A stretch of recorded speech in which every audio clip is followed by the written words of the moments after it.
There are many joys about being autistic. Autistics enjoy our many special interests in ways that only autistics can take pleasure in. The news is filled with a false notion that being autistic is a nightmare. Through misinformation that vilifies autistics, society is missing all of the wonderful contributions that autistics make to the common good of the world's culture. In segments 2, 3, and 4, Dr. Adam Hazlett will be my guest as we talk about all of the joy that autistics have that is so integral to who we are. Welcome to the episode Autistic Joy on today's Autistic Moment.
Forever, so let yourself shine.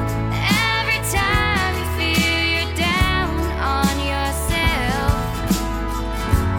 look inside, you'll find you got what it takes. Yeah, I can tell you can make it, you can reach the top. Here's your chance, just take it. The ones to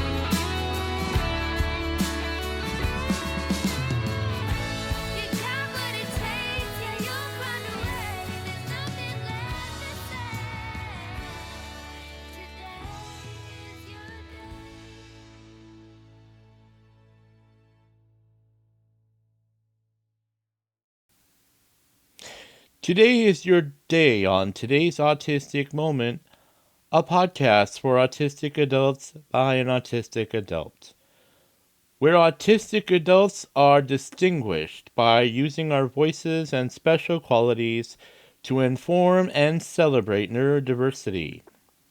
Leave the stress of the dominant neurotypical culture behind for a while and be proud of who you are. This first segment of today's Autistic Moment is sponsored by the Autism Society of Minnesota, known as AWESOME throughout Minnesota's autism community. As Minnesota's first autism resource for more than 50 years, AWESOME serves the whole state, the whole spectrum for the whole life. Visit AWESOME at ausm.org. Please visit today'sautisticmoment.com, where you can listen to more than 100 shows, get transcripts, program updates, and read the guest bios pages. You can also visit the Adult Autism Resources links page.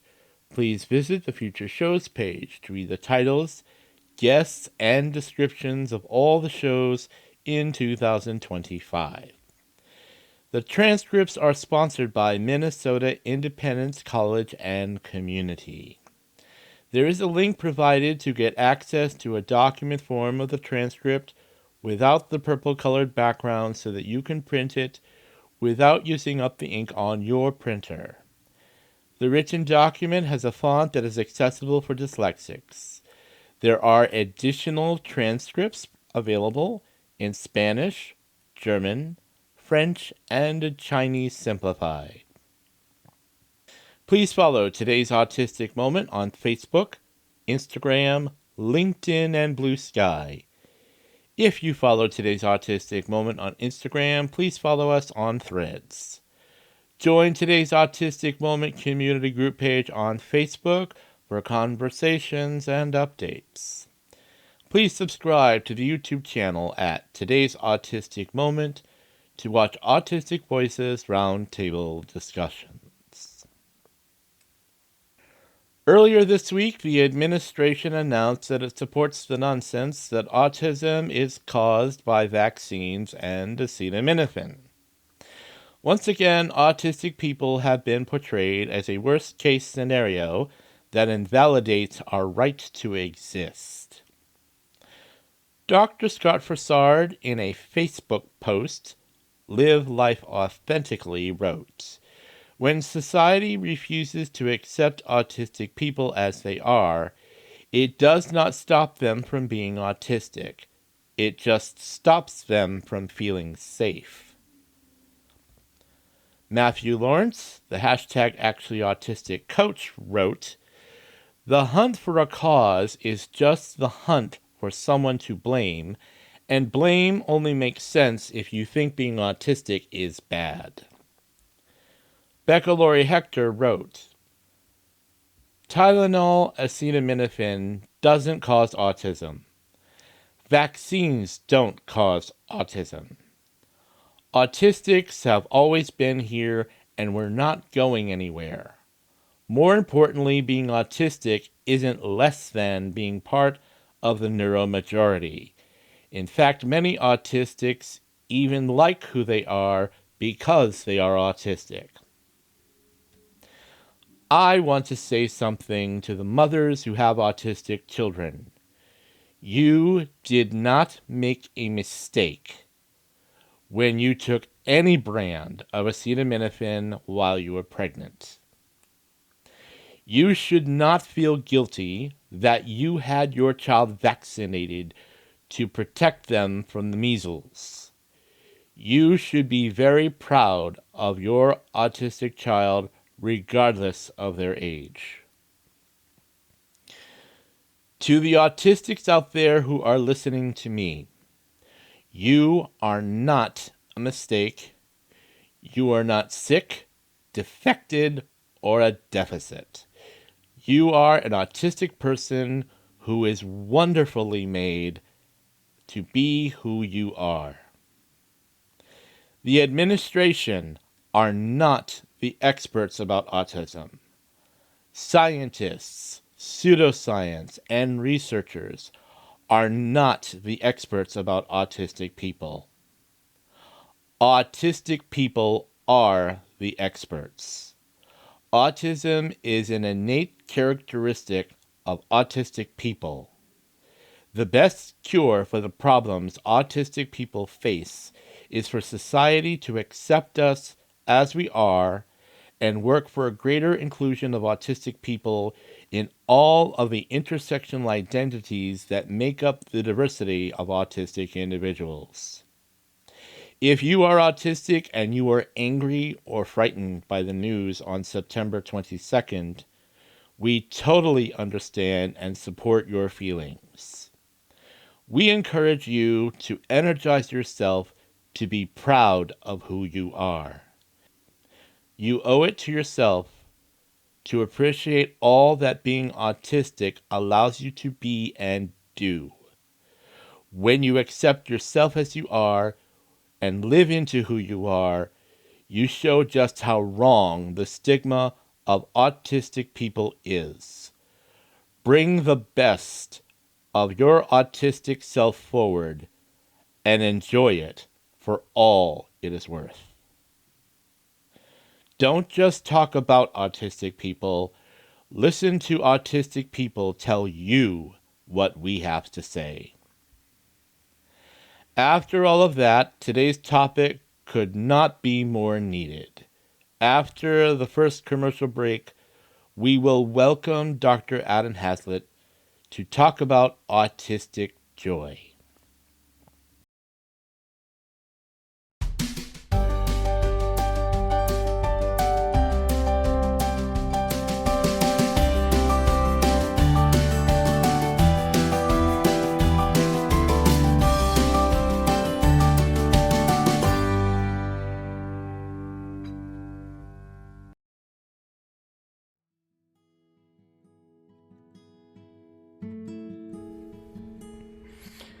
Today's Autistic Moment can be downloaded and heard on most podcast apps, including Apple, Google Play, Breaker, Castbox, Overcast, iHeartRadio, Pocket Casts, Radio Public, Spotify, TuneIn, Pandora, Amazon Music, Audible, Podcast Addict, Podcast Chaser.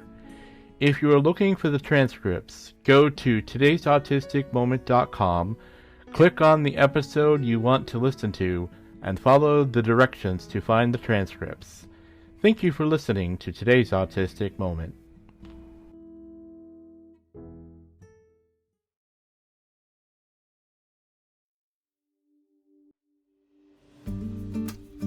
Life managing you, or are you managing your life? Do you want to find more peace in your life? For many of our clients, self-care is a key to success. Skill building and feedback is essential for self-care. Looking Forward Life Coaching helps provide structure through our person-centered approach that has demonstrated growth for many of our clients. If you or a loved one needs help with structure and strategies around self-care, please visit us at www.lookingforwardlc.org. Email us at info@lookingforwardlc.org or call us at 612-504-7414. Self-care and resiliency can help you weather the storms of life. Looking Forward Life Coaching helps change stumbling blocks of life into stepping stones toward success.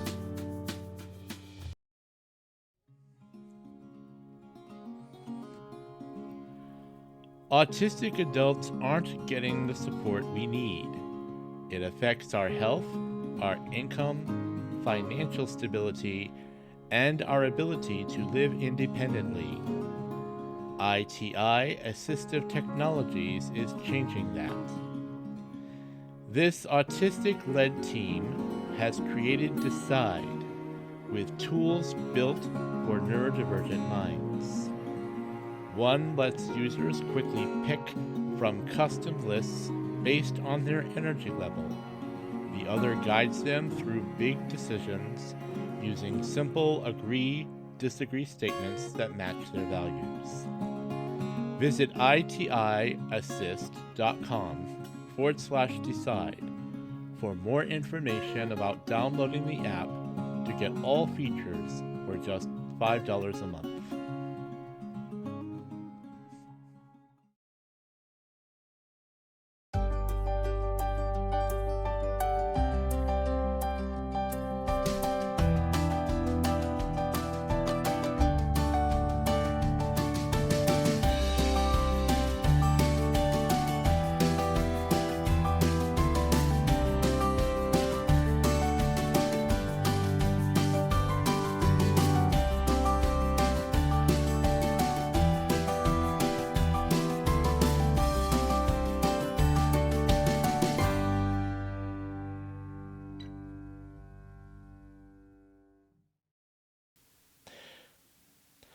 Dr. Adam Hazlett is an autistic and ADHD professor in humanities at Henry Ford College in Dearborn, Michigan.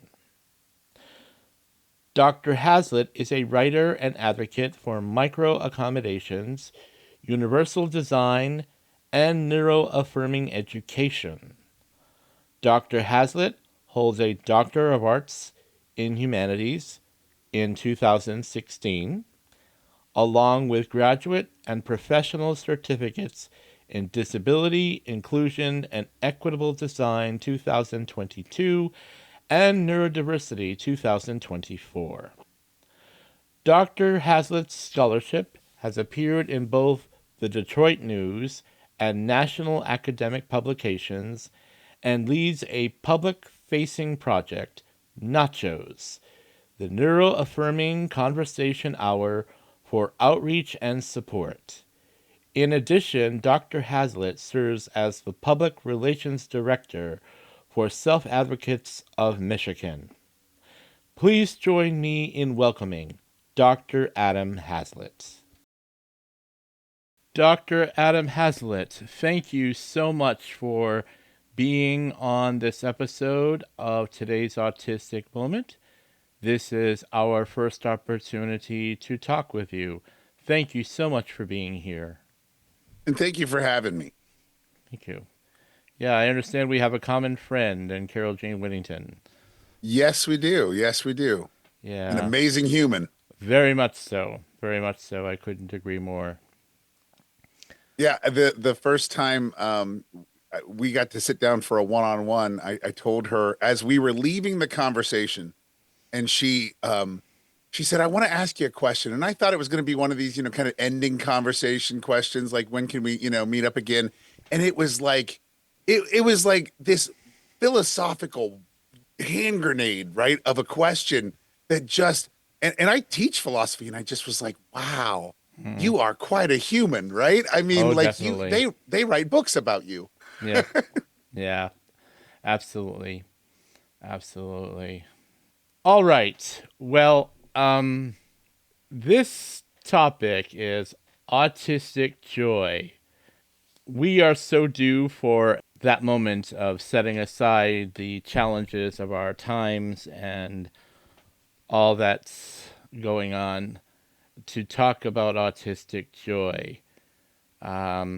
It's hard to say, let me correct that and say it's an understatement to say that autistics are plagued with negativity around being autistic, autism, and neurodivergence and all that. And we are living through a year where that is overwhelming, to say the least. So, what a great topic to talk about. And it is my hope for my audience today that we're going to give them some lifting, something to be proud of, and celebrate about being autistic. So let's dig in here. Excellent. Yeah. Let's build a conversation for this topic today about what does autistic joy mean for autistic adults to be multidimensional. Yes. I'm not aware if you saw I mean, it's all over in our spheres, but the research on autistic joy that came out last week, I believe, it was Elliot Wassel, and it was in Disability and Society. It was, again, it just looked at quantifying and qualifying our joy and looking at how that happens. And it basically said the same thing that, the kind of premise of our conversation here, that there is such always a negative view of and discussions and the words that are used around our existence and our experience, right, are so nasty.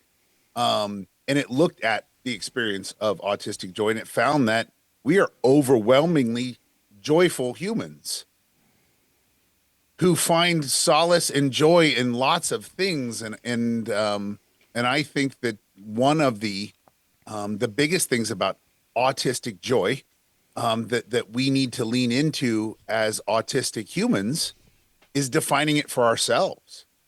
We are given so many words, rules, and norms by simple observation, right? Our pattern recognition and our observation, we lock these things in. And I really think that we have to ask ourselves what brings us joy first before we can even figure out, going about the business of expressing that joy in public or even in private. Because I know for years, I thought I was a person who enjoyed road trips, right? I enjoyed the idea of road trips. I didn't enjoy road trips. Um, I, they caused meltdown afterwards, anxiety before, kind of hyper focus during that was not a positive hyper focus. And when I was able to stop and ask myself, do you really enjoy those things? I didn't. Not the way I was doing them based upon an holistic um, or non-autistic, view of the world, which it was given to me. So I think we should look first at defining for ourselves what that means, if that makes sense. And what does autistic joy mean for you? And for those who may be struggling to find out what it means for them, what do you recommend that they do? I think much like we do with our sensory avoidance, right? We either learn or need to learn those things that might be annoyances to us. The lights in a certain room or the pitch of a refrigerator motor in the one kitchen at grandma's or something like this. Just as we learn that, I think we have to kind of do a tasting, right? And try new experiences, which is not something that I know I lean into, right? I get very much in the binary and very much into the pattern or my own patterns and repetitions. But I understanding that I needed to find joy, started to be more curious about what things could bring me joy. So I think that for people who are searching for that joy right now, they need to look at taste testing different types of joy, art, music, nature.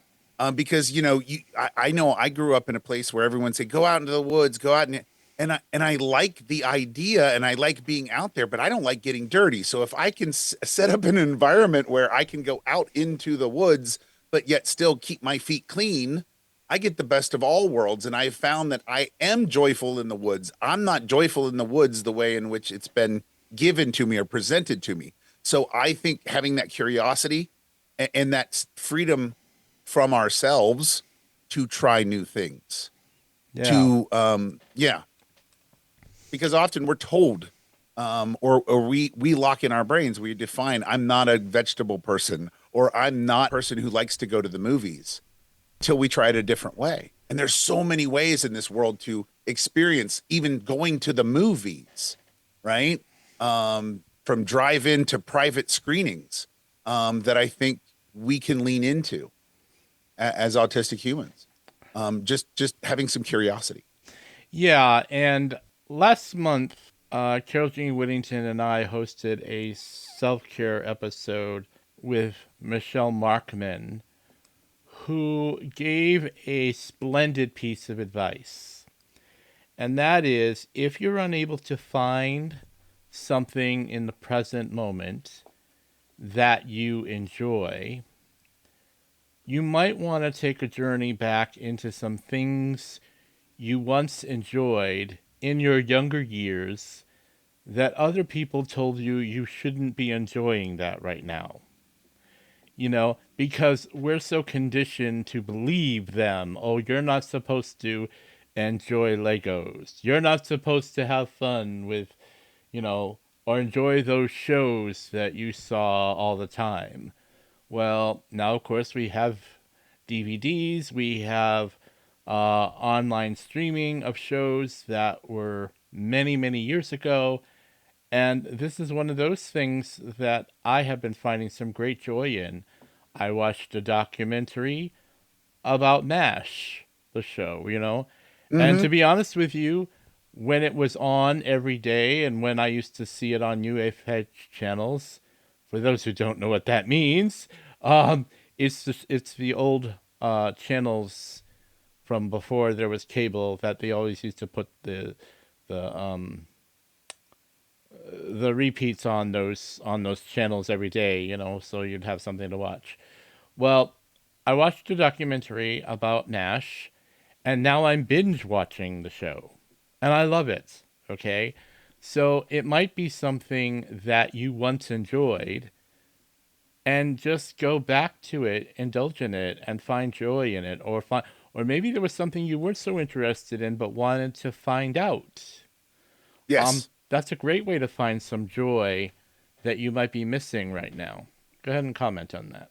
No, I think that that's a perfect mirror, right? Because I was kind of looking at it more from a negative sense, whereas as that kind of idea looks at it more positively, right? Because we were told not to, right? And I think that that's brilliant, and because of the way in which we've locked in. Even I know that it has taken a while, but even at an unconscious level, right? We take in what other people say, and like you said, maybe we never even attempted, right? I mean, if you grew up where I mean, I grew up in Appalachia, and it was very much a here is what we do kind of Mm-hmm. culture, and divergence from that was not verbally or physically corrected. It could just be a look, right? It was a herd kind of correction, and I noticed that herd correction like a border collie.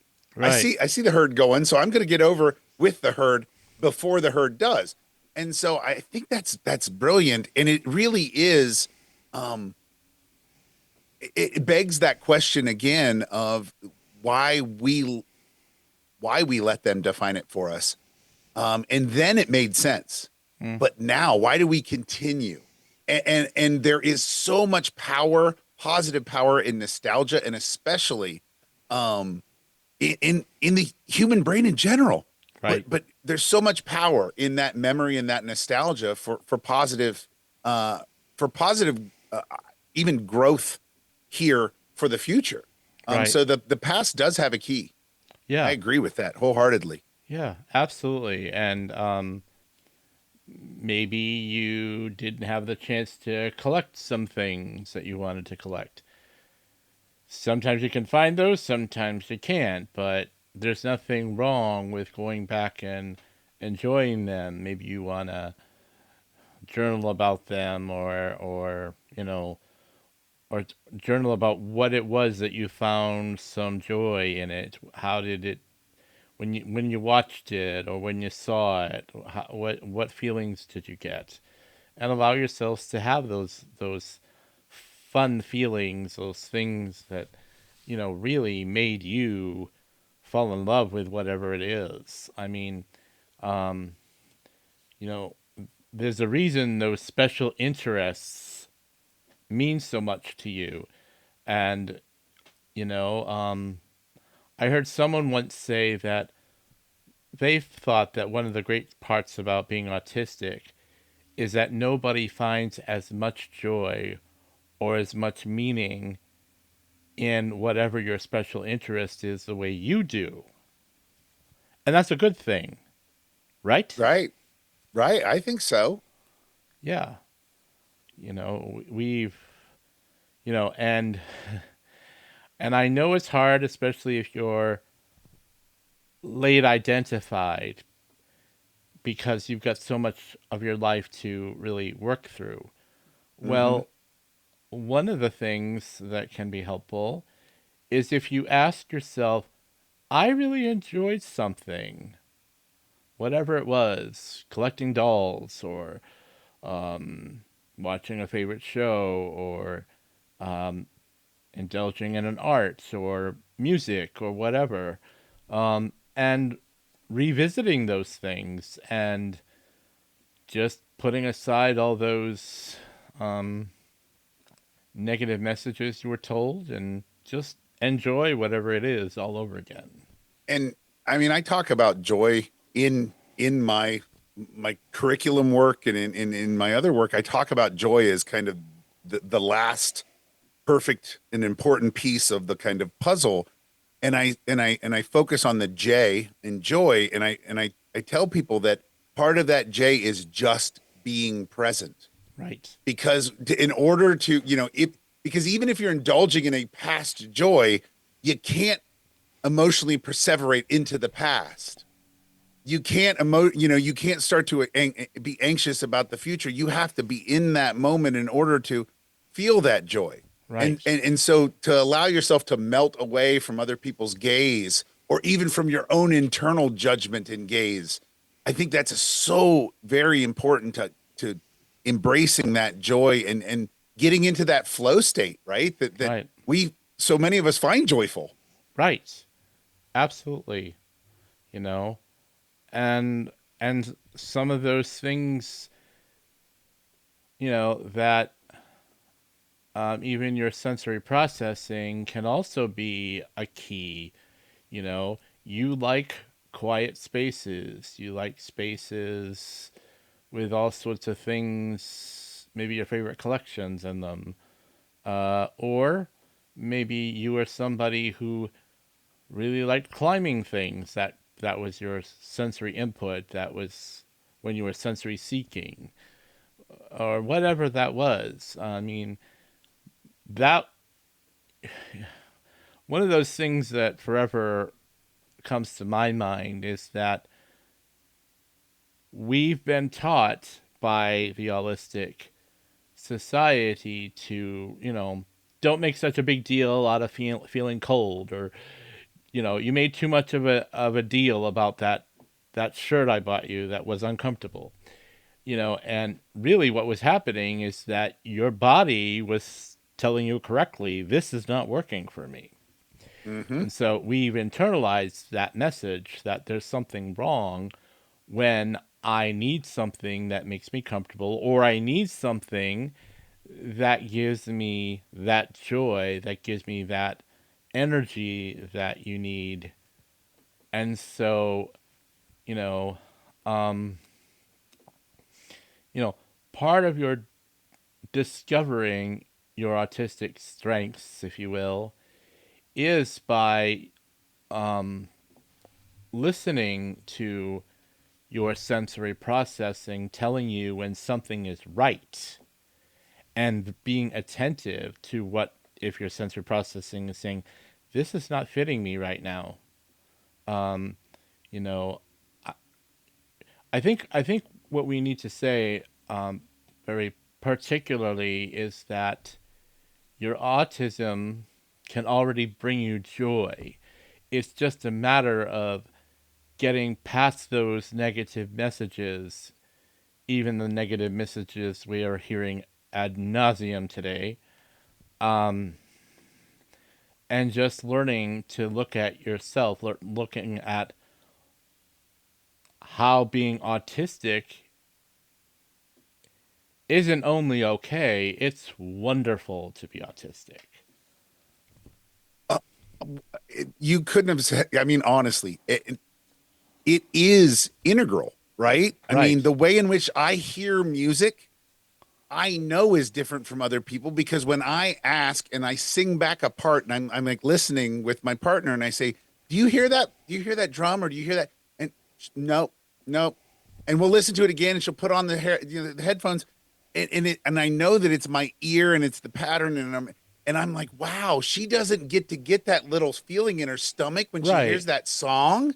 Oh, I feel so poorly for her, Yeah, right? yeah, yep, And so I started to reframe it that way, and I started to think, oh, aren't they, isn't that sad that they don't get to experience this way, and that they don't get to, feel the music in the way that I do, and get the goosebumps in the way that I do. And I was, and Phil, you had mentioned uh, that it's important to who we are. That research that I was talking about earlier, it was like let me yeah, 94. I just have it written over here on my whiteboard. 94% said that it was integral to who they are, or that autism was integral to how they express and experience joy. That right, that there was this overlap that they couldn't pull apart because I think, like we're kind of saying, it is how we see the world. So that's the only way that we can experience joy, right. right? Which is why I demand we redefine it. We have to take it back and say, this is our joy. This is what it looks like for us. Yeah. After this next commercial break, Dr. Hazlett will answer a question as to how autistics who are in situations with their caregivers stifle their joy can still find enjoyment in who they are.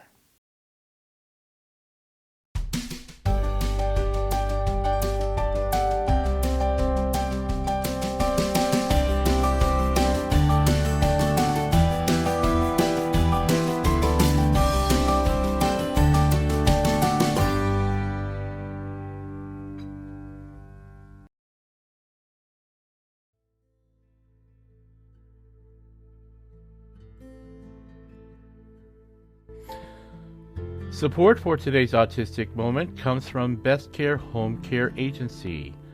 Best Care offers PCA services, and your friend or family member could be your paid PCA. Best Care also offers homemaking, FMS services, and 2, 4, 5D services throughout the Metro and Greater Minnesota. Visit their website, bestcaremn.com, to learn more about their services.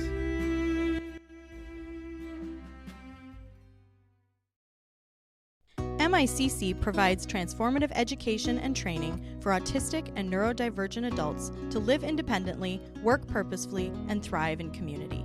With hands-on learning and caring guidance, MICC participants accomplish things they never imagined, from daily living tasks like taking public transportation or managing finances, to building and sustaining a career and lifelong friendships. Learn more about our inclusive community in Richfield, Minnesota at micc.org. Are you looking for a space where you don't have to explain your autism to be seen, heard, or understood? We are the Autistic Peer Support Coaching Collective, the world's first autistic-led peer support coaching organization. In a world that pathologizes our differences, isolates us, and pushes toxic individualism, APSCC offers something radical: community, connection, and care.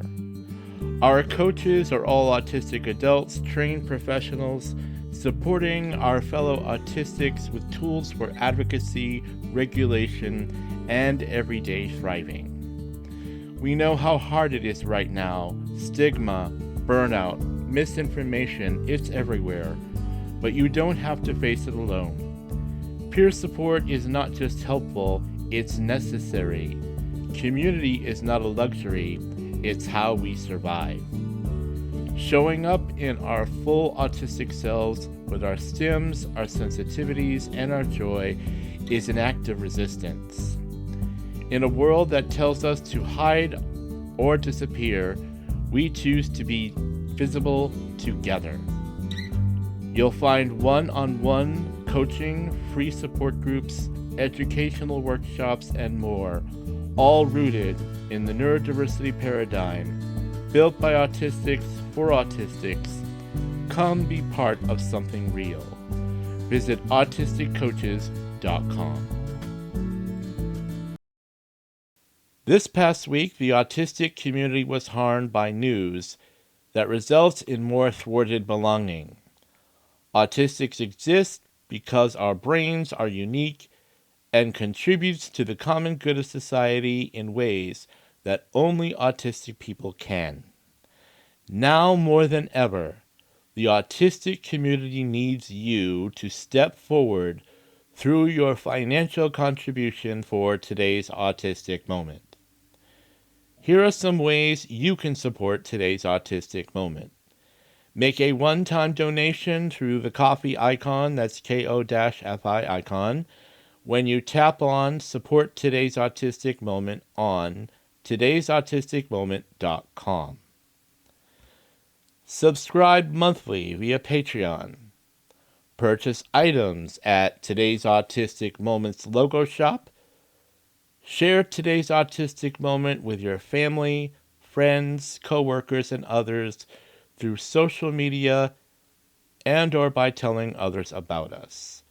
Donations are not tax deductible, but help keep today's Autistic Moment as a safe space. Thank you for supporting today's Autistic Moment.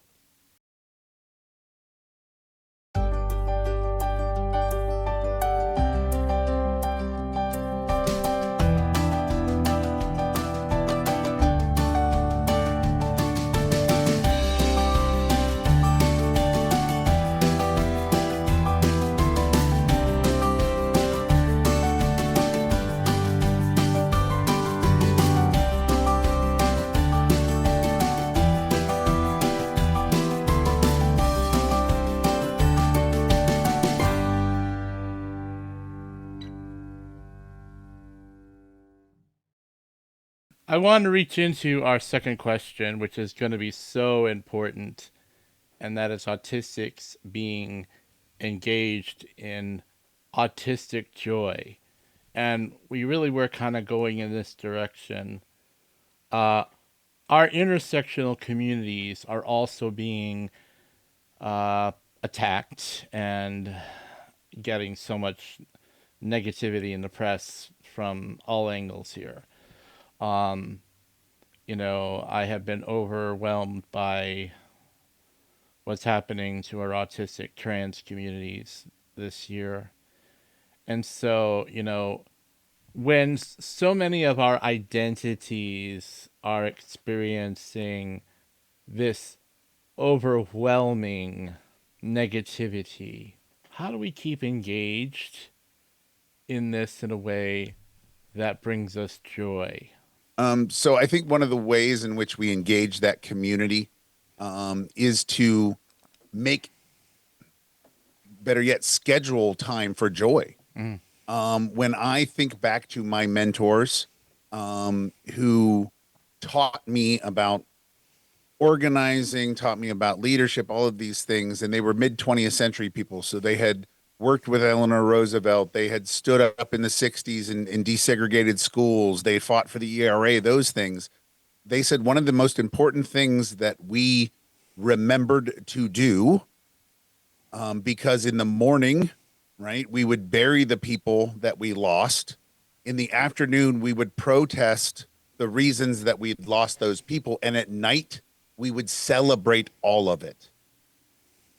And I think that what we need to do is get in the habit of making that joy a predictable part of our schedule, building it in to where we say we're gonna do something joyful, creative, um, something that feeds our brain good food, Mm. right? Because we can stim in a positive way by flapping, or we can stim in a negative way by chewing our fingers down to the bone, right?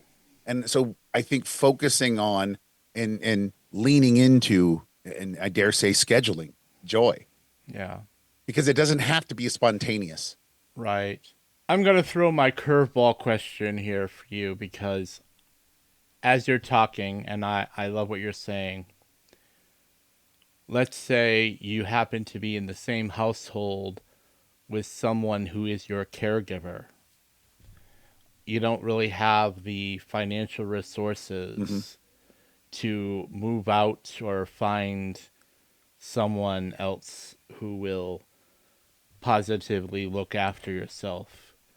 Just finding a space where you can be alone or do some of your own things. um how do they schedule joy into their time? How do they make their time or find the joy in things when they have somebody who is always looking at them and saying and turning off your show or taking your headphones off on you or things like that? Can you give any ideas for them?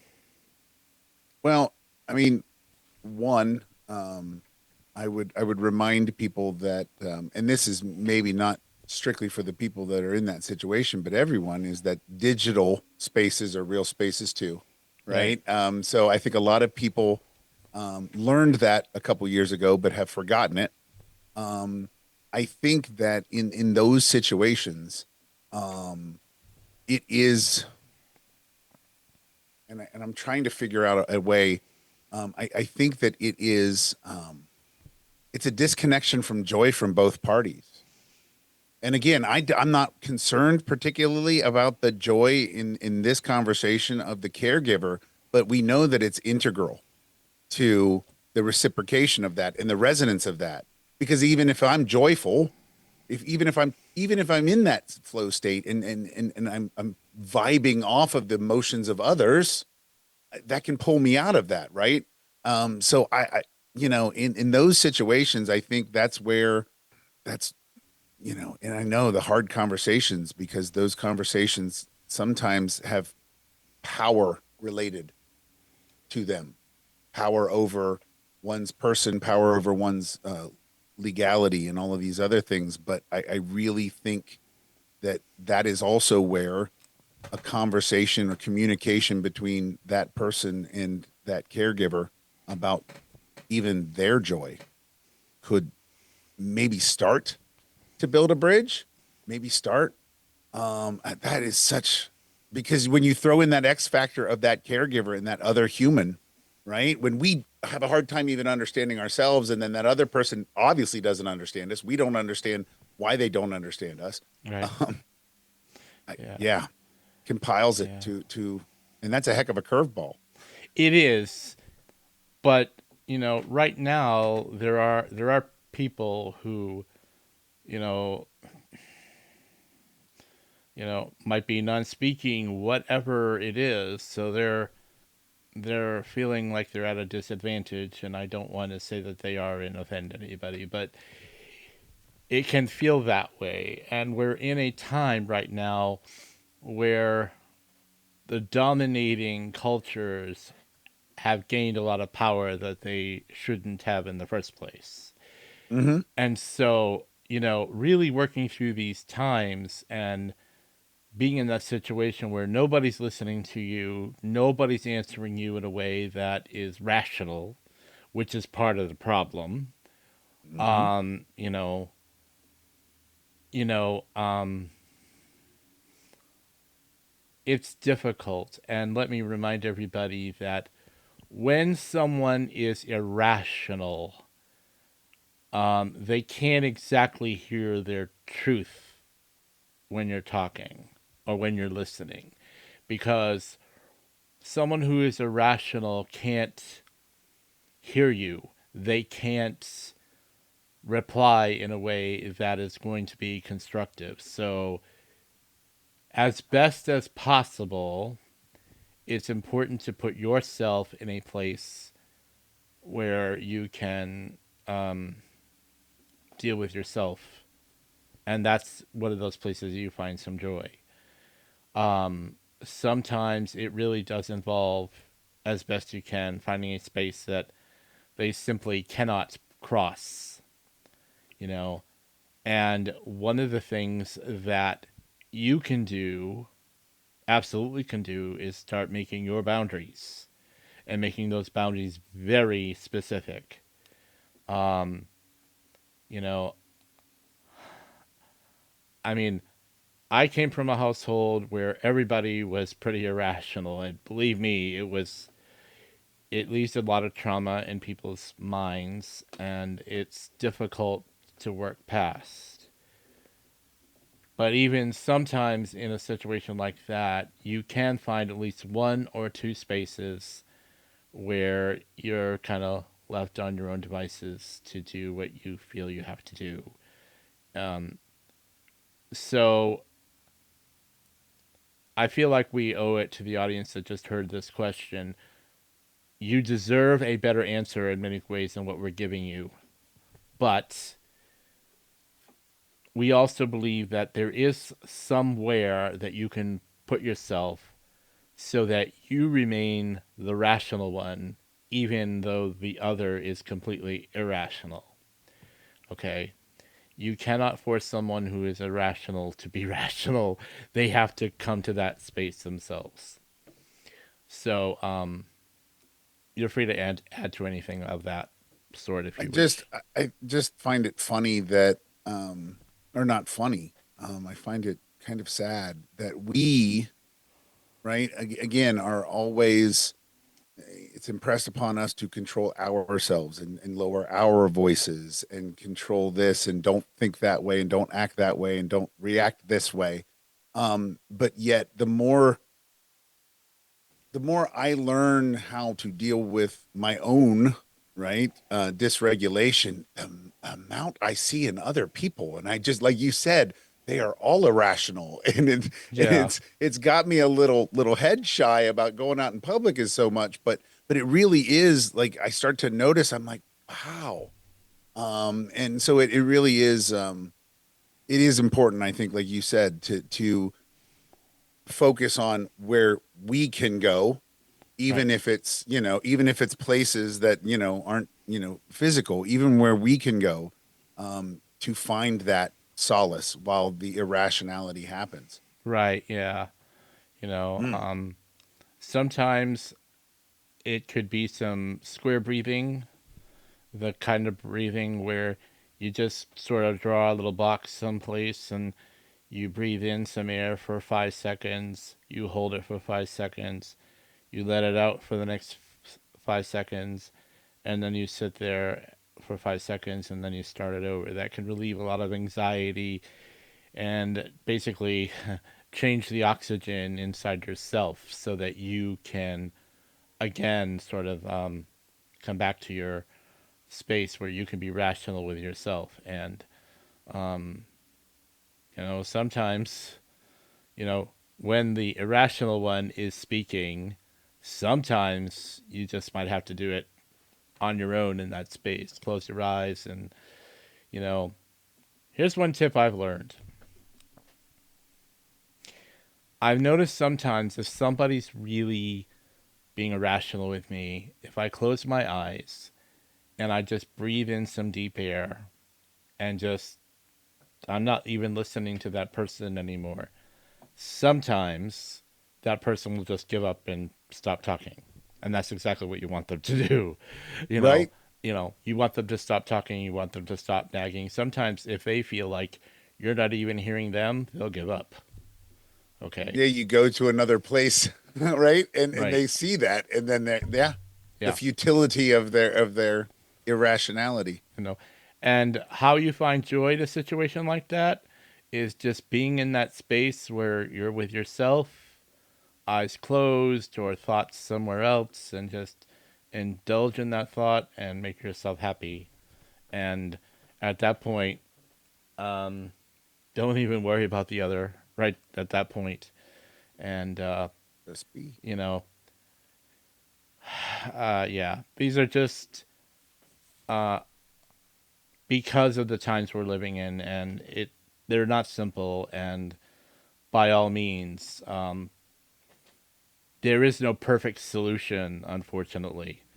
But the point is, as you've heard Becca Lori Hector say many times, don't worry so much about what you can't control, but do take control of what you do have control over. You do still have control over yourself. You do still have your space, yourself, and that's what you need to invest your energy into. And I think we're Dr. Adam Hazlett and I. I That's exactly what yeah, we're saying. yeah, yes, 100%. Yeah, definitely. And in my third point, which is always about interdependence, interconnectedness, um, I want to say that one of your first places of finding autistic joy is to connect with other autistic individuals, to really connect with the other people who validate you.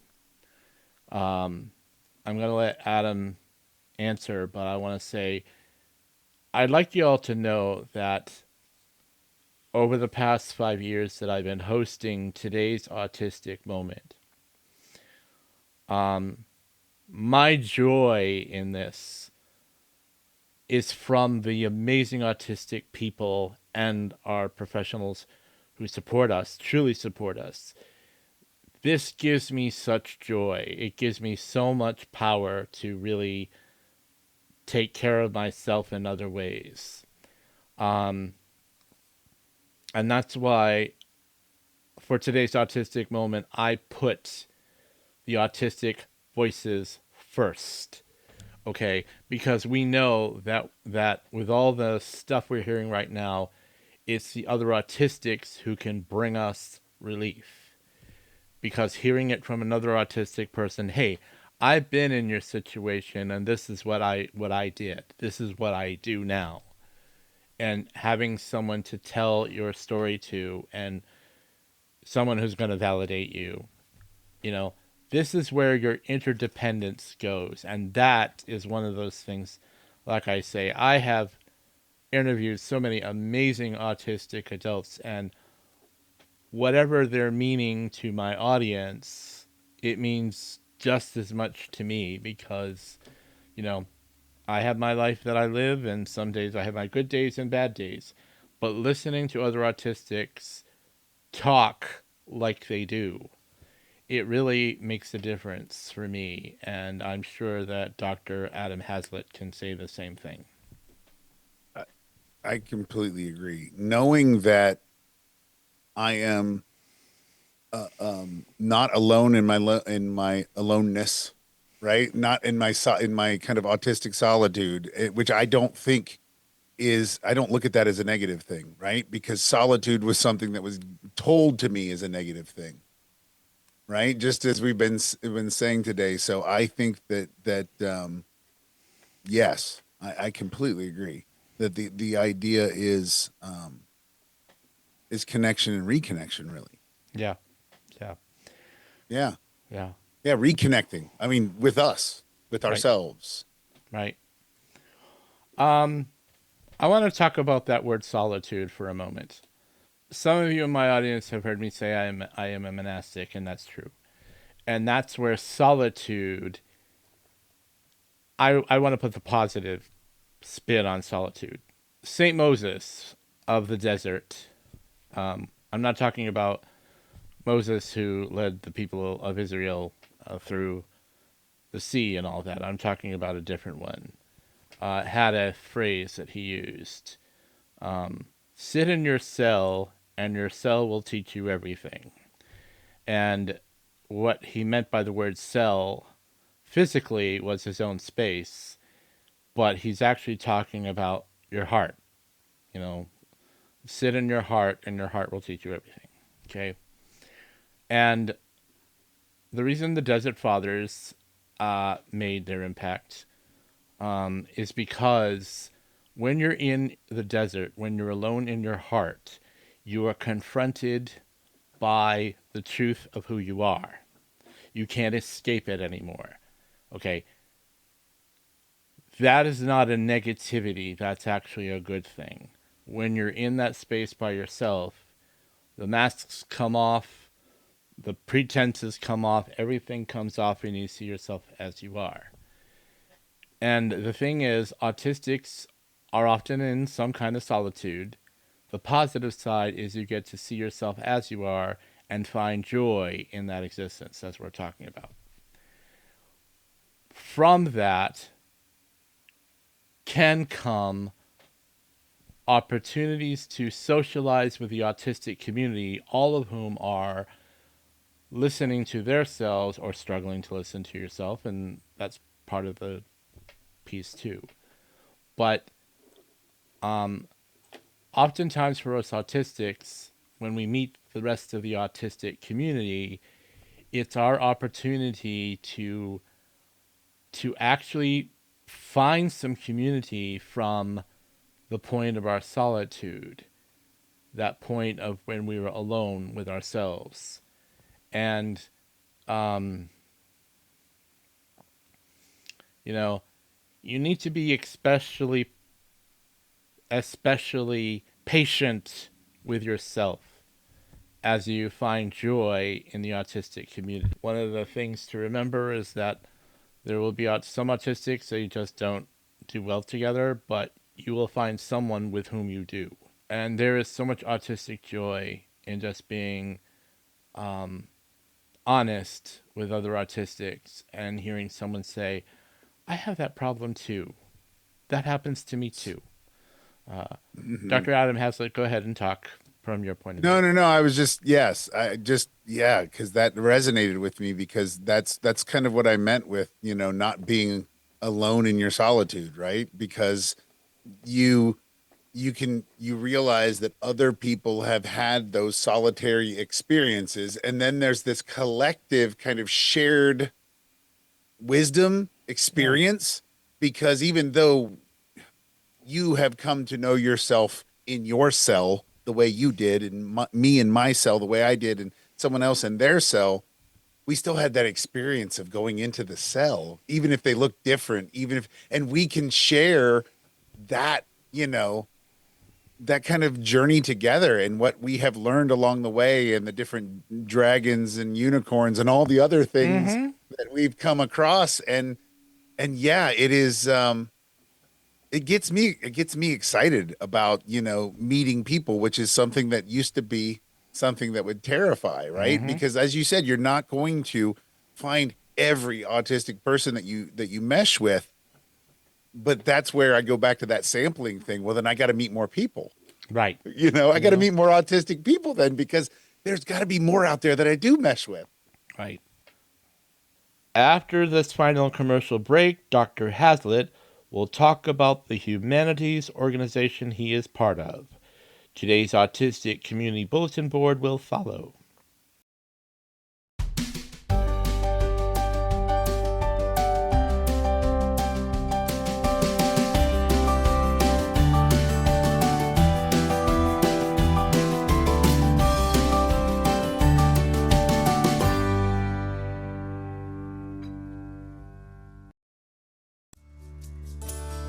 Hello, autism community. My name is Lisa Morgan. I'm an autistic adult too, and I know firsthand what it feels like to be unintentionally harmed by well-meaning professionals when reaching out for help. My passion is to help autistic people find and use their own unique strengths to help themselves. Are you rule-based, a literal thinker, have a focused interest? Let's figure out together how to use the strengths of autism to find solutions. I offer life coaching for autistic adults and individualized workshops for professionals. To find out more, go to autismcrisissupport.com. October is Disability Employment Month. On October 12th, Michael Goldberger, an autistic and graduate from Minnesota Independence College and Community, will be my guest for the episode An Autistic Business Owner's Story. A year ago, Michael Goldberger started a surplus business where he resells items on platforms like eBay, Poshmark, and Mercari. Michael will talk about how MICC helped him develop his communication and people skills. Michael will emphasize the importance of interdependence with the autistic community for business growth. October is also ADHD Awareness Month. Tyler Hackner, another student from Minnesota Independence College and Community, will be my guest on October 26th for the episode Autistic and ADHD, The Strengths and Challenges. Thank you for listening to today's Autistic Moment.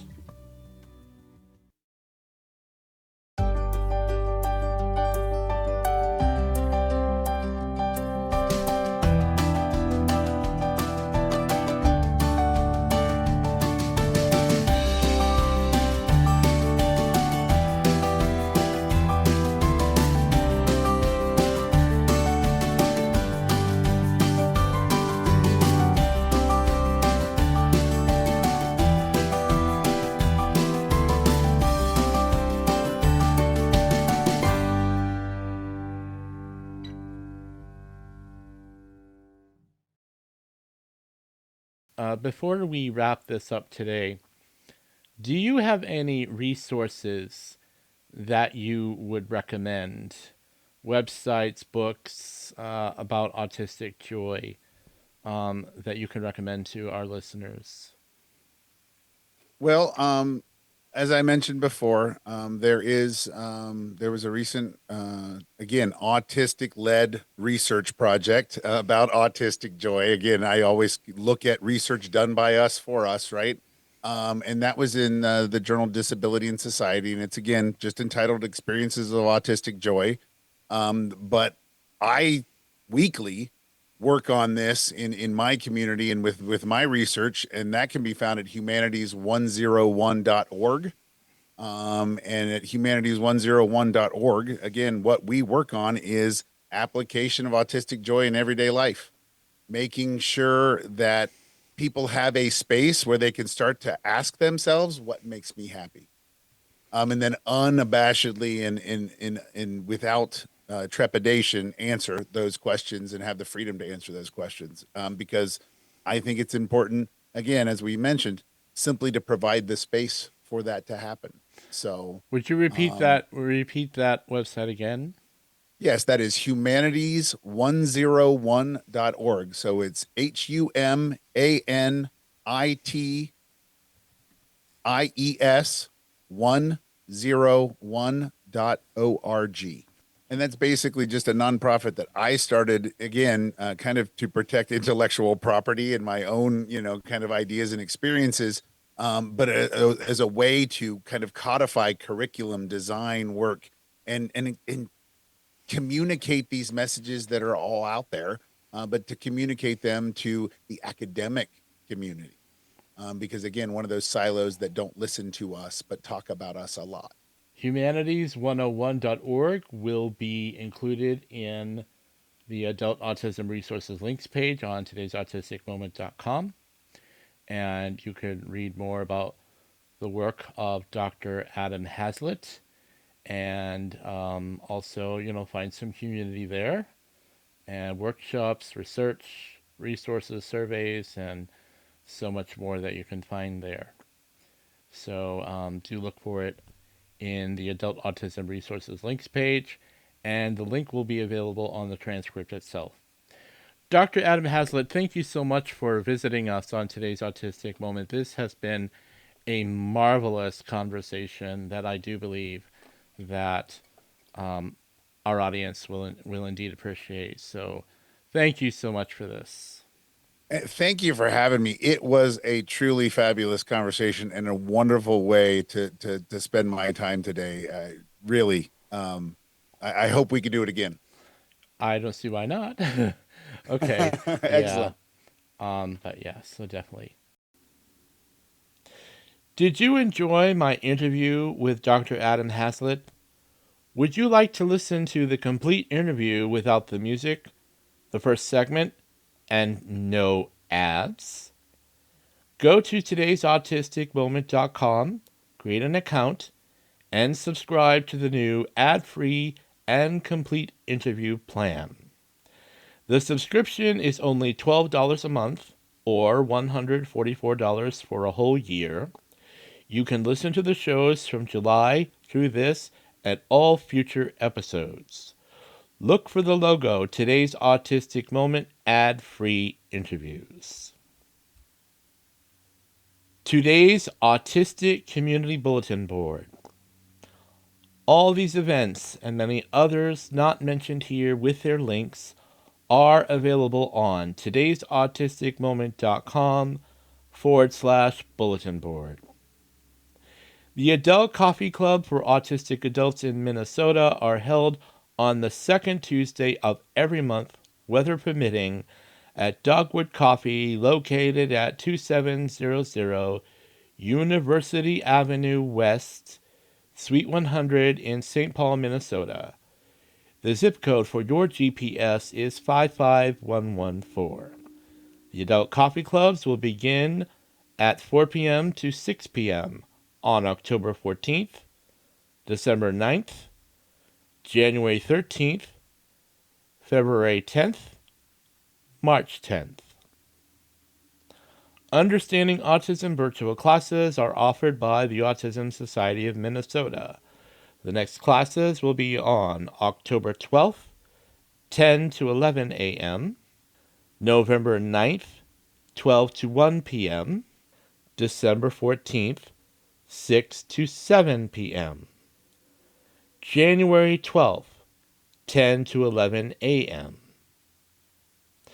On Thursday, October 9th, beginning at 8 a.m. to 12 p.m., Beth Pitchford will present a workshop at the Autism Society of Minnesota entitled Now and Then, AUDHD and Overlapping Neurodivergence. Learn the basics of what AUDHD is, as well as the strengths, challenges, and idiosyncrasies of being doubly neurodivergent in this virtual workshop. The Autistic Community Summit will be held on Saturday, November 8th at Dakota County Technical College, located at 1300, that's 1300, 145th Street East in Rosemount, Minnesota. Zip code is 55068. Created and led by autistic people, the Autistic Community Summit is a day built for us by us. The event will have group sessions in 2 tracks, advocacy and community. You are welcome to move between the tracks to create the experience that fits your needs best. Register today to attend the event, where we'll create a space that is neurodiversity affirming, community centered, and full of possibilities. On December 4th, beginning at 9 a.m. to 12 p.m., there will be a workshop at the Autism Society of Minnesota entitled Eating Disorders and Autism, Understanding the Overlap and Supporting Recovery. Go to ausm.org to download the Fall Programs Guide with information about these and other social and recreational programs, educational events, counseling services, and support groups at the Autism Society of Minnesota. Min Neurodivergent is a social club rooted in a vision of bringing neurodivergent Minnesotans together to build meaningful connections. Its core principle is to foster an environment where all are treated with dignity and respect, regardless of ability or preferences. Go to their website, minneurodivergent.org, for more information, become a member, volunteer, and attend their events. Register for MICC's 8th annual 5K Run 1 Mile Walk on October 4th at Donaldson Park in Richfield, Minnesota. This is more than a race.